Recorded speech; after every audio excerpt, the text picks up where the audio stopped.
Equality between women and men is inextricably linked to peace and security.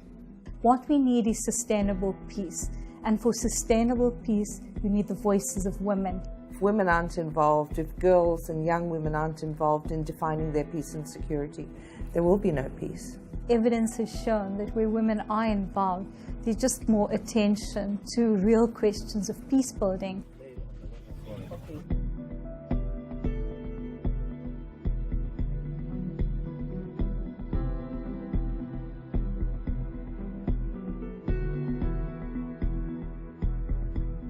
For the first time, one of the most powerful structures in the UN recognized that the impact of war on women impacts on the international peace and security agenda. As soon as it was passed in October 2000, you take a piece of paper and you turn it into a lever. And you do that by putting into the hands of activists, here's what all the states of the United Nations just committed themselves to.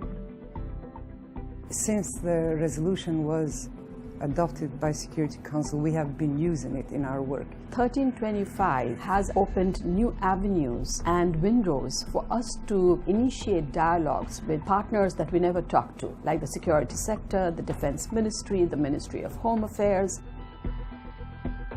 The engine behind keeping this agenda alive has been civil society. It's been spread by word of mouth or by civil society, international organizations and local organizations teaching each other. You do finally have women's rights organizations really feel like they're bolstered by these initiatives that are happening here and take them home and actually make change on the ground. But what has not changed is that women's participation still remains very minimal. Women's voices are still not heard in the head tables. Women do not have the power to influence the mechanisms and the operations. Those of us who are in the forefront of the work are invited back here, but when it comes to actual doing, you don't find it. When it comes to funding for their work, we don't find it. When it comes to holding governments accountable, we don't also find those things happening. Looking back 15 years, there is very little implementation. It's not enough to tick the box and say, we have a woman on the table. What hasn't changed is the lack of resourcing, investing in women's activism for peace and security. At this moment, in a lot of countries, there is not enough political space for women to participate, to engage. If you go in the so-called post-conflict countries, it's like they are still in conflict. Women are violated, are mutilated. Why should this happen when we have peace and security instruments at national level, at global level, at regional level? Accountability. Accountability, accountability. That's what's missing. There needs to be much greater political will and demand for performance.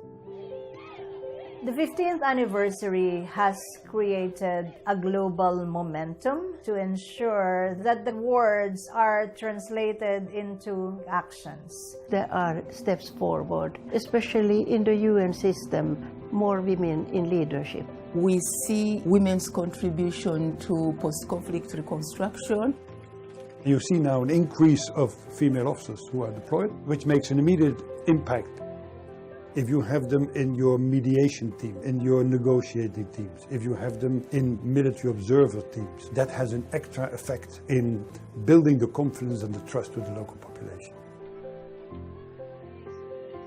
There are a lot more women around the world thinking any peace agreement, any ceasefire is only going to be effective if we're at the table. Y este debe ser la oportunidad para hacer un llamado a todos los gobiernos de que efectivamente la hagan cumplir y de que entiendan de que no es algo que debe quedar en el papel, sino que se tiene que materializar.